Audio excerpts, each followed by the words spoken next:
For this video, we're still working on the sheet called Table. Now in this video, I'm going to show you 3 quick tips that help when working with tables. The first tip is to show you a quick way to select the entire table. Rather than using click and drag, you can rest the cursor over the top left-hand corner of the first cell of the table. When it changes to a black arrow and is angled just as you see it now, give a single click and the whole table will be selected, and deselect. The second tip is to show you how the built-in freeze on the headings works. Now scroll down the data just far enough that the headings in row 5 vanish, and notice what happens. Where we had column headings, A, B, C, etc., the headings in row 5 have replaced them. So now we're seeing location as a heading, region as a heading, and so on. Now this only works if we're clicked into the table when we're scrolling. If we click out of the table, you'll see that those headings will vanish and revert back to being the original A, B, C, etc. Click back into the table again and our column headings reappear. I just love that feature. The third tip is to show you what happens when entering new data.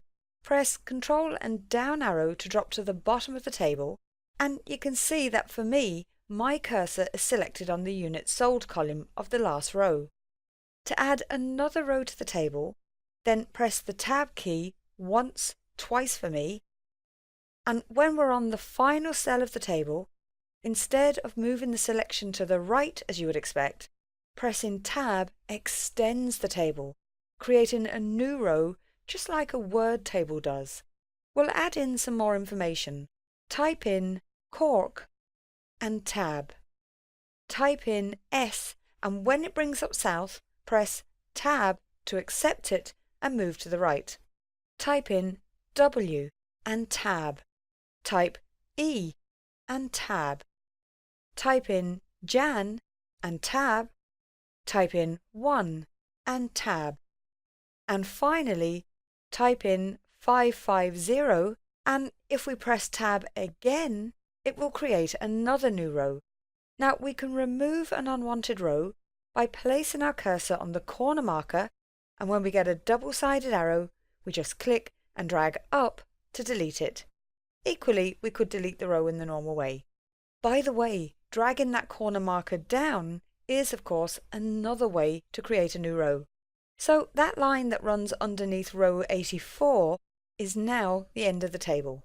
In the next video, we'll take a look at the special way we have of adding rows and columns to our table. If you're moving on to that next video called Insert Table Rows and Columns, then you can keep this workbook open.